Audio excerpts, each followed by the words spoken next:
साथ ये 5वीं बैठक थी। 6 घंटे तक चली इस बैठक में देश में कोरोना वायरस से जुड़े विभिन्न पहलुओं पर चर्चा हुई।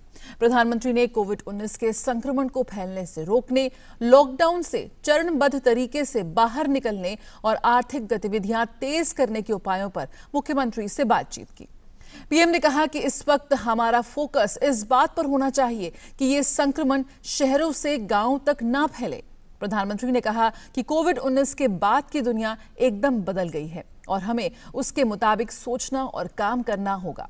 एक नई दुनिया के लिए तैयारी करने की अपील करते हुए प्रधानमंत्री ने कहा कि विभिन्न अवसरों पर कोविड-19 चुनौती से निपटने के लिए राज्यों और केंद्र के बीच निकट सहयोग में काम करने की जरूरत है। देश में लॉकडाउन का तीसरा चरण 17 मई तक है। प्रधानमंत्री की राज्यों के मुख्यमंत्रियों के साथ आखिरी मुलाकात 27 अप्रैल को हुई थी।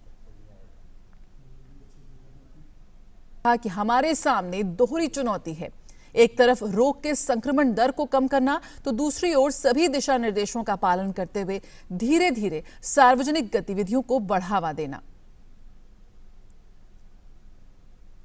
उन्होंने कहा कि अब यह प्रयास होना चाहिए कि ग्रामीण इलाकों में कोविड-19 के प्रसार को रोकना है।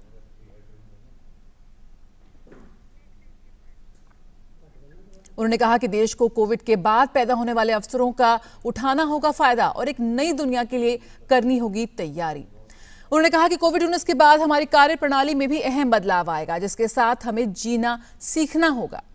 अभी तक वायरस के लिए वैक्सीन या कोई हल नहीं मिला है, लिहाजा इससे निपटने का सबसे बड़ा हथियार सोशल डिस्टेंसिंग है।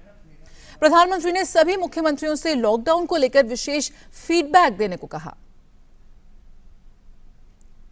प्रधानमंत्री ने सभी मुख्यमंत्रियों से 15 मई तक इस एक व्यापक रणनीति साझा करने के लिए कहा कि लॉकडाउन के दौरान राज्य कैसे निपटेंगे।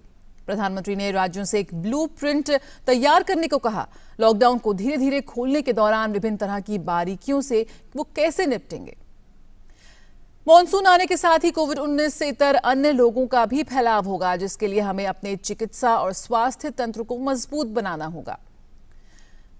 उन्होंने कहा कि जन से लेकर जग तक के लिए हमें तैयार रहना होगा। आर्थिक गतिविधियों को बढ़ावा देने के लिए रेलगाड़ियों को फिर से चलाना, पर ये सभी मार्गों पर नहीं चलाई जाएंगी। तो किस तरह से देश के सामने दो चुनौती होंगी, रोग के संक्रमण को कम करना और आर्थिक गतिविधियों को